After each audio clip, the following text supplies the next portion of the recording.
अस्सलामु अलैकुम वरहमतुल्लाहि वबरकातुहू। आप देख रहे हैं हमारा चैनल 5 पिलर्स और आज हम जमाई के आदब देखने वाले हैं।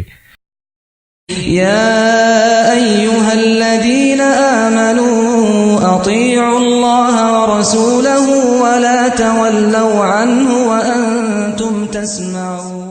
अगर आपको हमारा चैनल पसंद है तो सब्सक्राइब बटन पर प्रेस कीजिए और बेल आइकॉन पर क्लिक करके हमारे आने वाले वीडियो से अपडेट रहिए। तो चले अब हम जमाई के आदब देखेंगे। नंबर 1, जब जमाई आए तो सुन्नत है कि मुंह बंद कर ले और अगर मुंह कोशिश के बावजूद बंद न रख सके तो बाएं यानी लेफ्ट हाथ की पुश्त को मुंह पर रख ले और हा हा की आवाज न निकाले कि यह हदीस की ममनून है।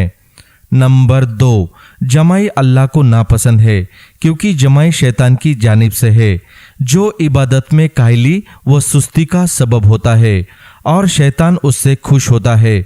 जिस वक्त कोई जमाई लेता है यानी मुंह खोलता है तो शैतान उससे हंसता है।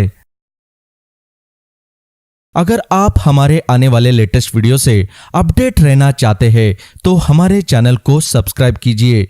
अगर आपको ये वीडियो पसंद आया हो तो लाइक बटन पर क्लिक कीजिए।